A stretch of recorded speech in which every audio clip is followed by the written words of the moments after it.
عليكم ورحمة الله وبركاته. رجعت لكم أعزائي وعزيزاتي حلقة جديدة، طبخة جديدة طيبة كثير كثير كثير، يمكن عرفتوها. كشري هذا أكلة طيبة كثير مشهورة بمصر، شغلتها سهلة بسيطة ما فيها شيء إن شاء الله بتعجبكم. الله يرزقنا ويرزقكم، يحمينا ويحميكم، يبعد عنا شر والبلاء عنا وعنكم، قولوا آمين. هلا حنبدأ على بركة الله بالمكونات. هلا للأكلة الأساسية بدكم عدس، أنا غسلته ونقعته بمي.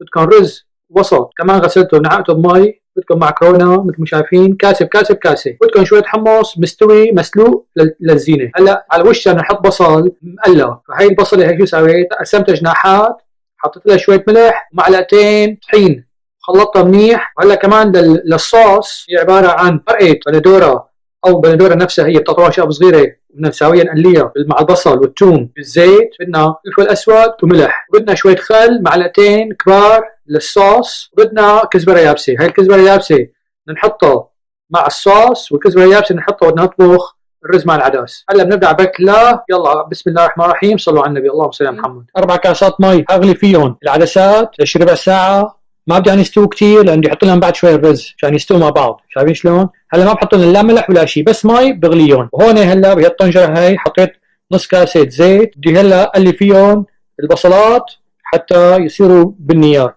بس ما يحترقوا طبعا، انتبهوا لونها. بالوقت هذا بكون حطيت المعكرونه بميه، حطيت لها ملح ومعلقتين زيت زيتون، وبغليها حتى تستوي حوالي 10 دقائق ربع ساعه. شايفين البصلات؟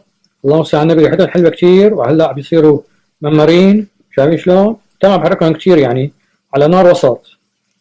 صار له شي 10 دقائق هلا صاروا البصلات. هلا هدول العدسات 3/4 الاستواء، بكب ميتهم وبخلطهم مع الرز. خلطتهم هلا على نار وسط مع الزيت، كزبره يابسه وملح وفلفل. هلا بحط لهم كاستين مي، بخليها على نار واطيه لشي نص ساعه. بالوقت هذا بنساوي الصوص، زيت زيتون، بنقلي بصلات، بعدين بنحط لهم تومات، وهلا بنحط البندورات، معلقه كزبره يابسه، فلفل وملح، بنخليها شي ربع ساعه حتى تسمع. بعدين بنحط معلقتين خل، هلا بنوطي تحتها بنطفيها بعد شوي. وهلا مثل ما شايفين الطبخه جاهزه. حنسكب هلا الرز والعدس مع بعض، نساوي طبقه طيبه حلوه. بعدين بنحط عليها المعكرونه فوق الرزات.